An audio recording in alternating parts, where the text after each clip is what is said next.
Hey guys, Shauna here with Homegrown Self Reliance.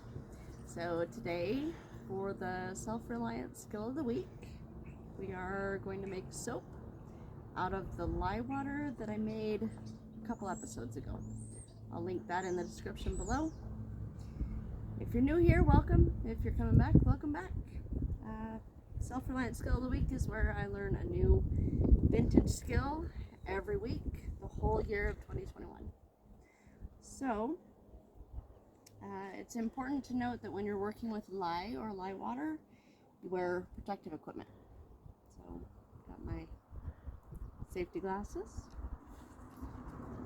long sleeves, and plastic gloves, rubber gloves.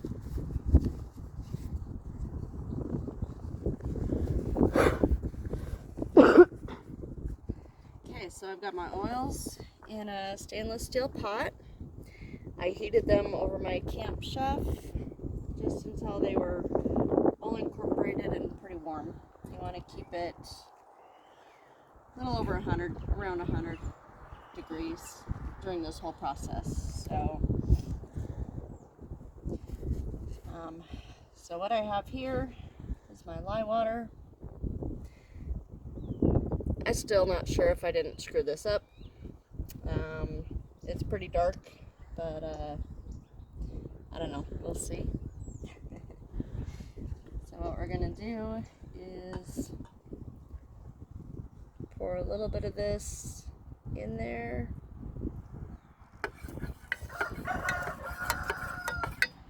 Give a little bit at a time. Stir it up. So lye actually reacts with metal, except for stainless steel. So I'm just using an old stainless steel pot. Lye water is quite dark. I don't know about it, but we'll see. So I'm going to stir this up a little bit.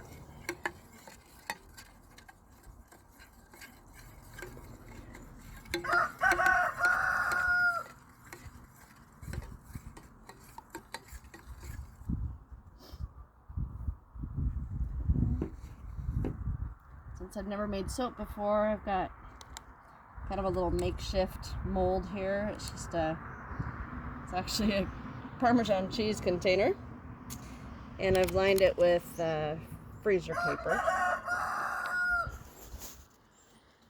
So we're going to use this immersion blender that I just unplugged. I'm doing this outside because you want to use it in a well-ventilated area, away from kids, pets, distractions. So now I'm just going to warm this up a little bit.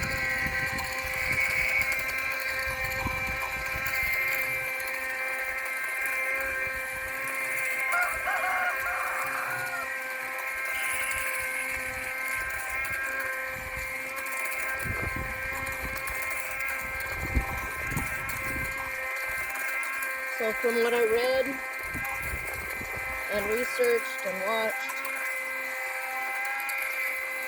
I'm going to blend it for about 3 minutes and then let it sit for a little bit, and then blend for 3 minutes again, let it sit for a little bit.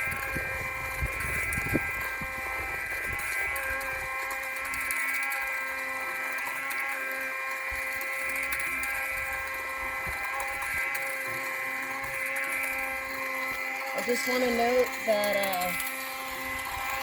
this isn't the easiest process to do. Making the lye water took hours, most of it hands-off time, but it took a long time. So this isn't really something you're going to want to do if you need to make a lot of soap. But it's good knowledge to know just in case.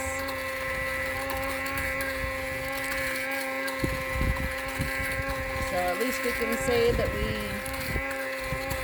have learned to make soap the way that our grandmas did.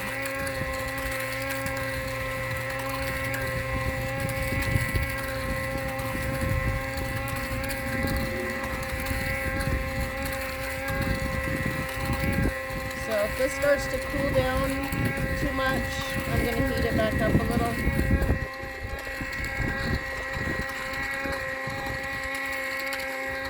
I might set a towel over it or something while it's sitting, just to help hold in some of the heat.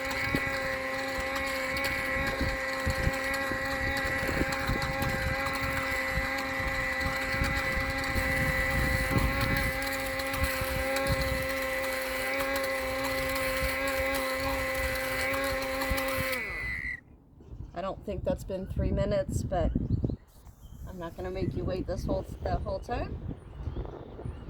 It's getting a little thicker. Oh, I forgot to mention the ratios. So for every cup of your oil or grease or fat, whatever you're using, you want to use about 3/8 of a cup of lye water. For my oils, I melted down some coconut oil, shortening, castor oil, and olive oil. I was actually going to do a recipe for cold process soap that I found on my friend Kathy with Oak Hill Homestead's blog, but I kind of screwed it up. Didn't realize that she was using the powdered form of lye and I'm using lye water. So I actually diluted my lye water even more by mixing it with the water. So I had to scratch that and start over. So I was left with very little lye water. So I'm making a very small batch. I've got just a little under a cup and a little under 3/8 of a cup of the lye. So we'll come back in probably 10 minutes or so to stir this again. Okay, we're back. So this is actually it's a lot quicker than what I thought. I think because I used the immersion blender. But let me just show you what the texture looks like.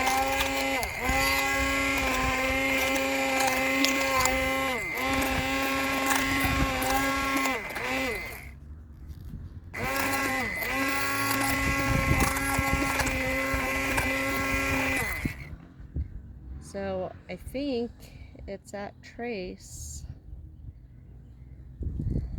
unless it's a false trace, but if it's at trace, you can like draw a line in it and it stays.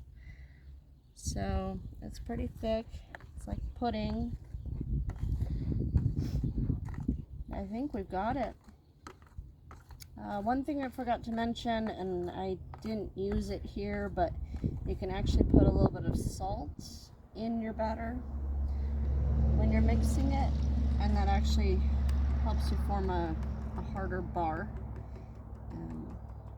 This kind of soap is not usually as hard as the type of soap that we're all used to using. So you may want to do that if it takes a long time to thicken up, or you think you're just going to want it harder. So pretty much as soon as it hits that trace point, you want to pour it into your molds.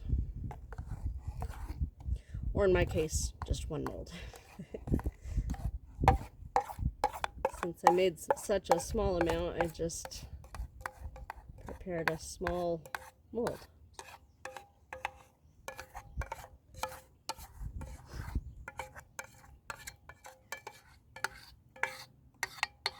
So just try to scoop it out as good as you can.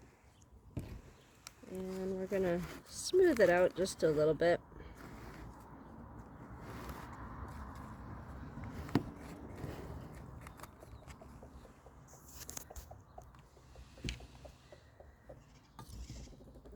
And there we go. hopefully we just made soap. So now what we need to do is set this in an area that it can be undisturbed for about 24 hours. Then we can take it out of the mold, cut it if we need to make it into more manageable pieces, and then you let it sit to cure in a somewhat climate controlled area for about 6 weeks. So I'll have to do an update later on with my homemade soap and see how it turned out, show you guys how it turned out. But hey, I think we just made soap the way my grandma probably did. Alright, I'll see you guys next time. Bye.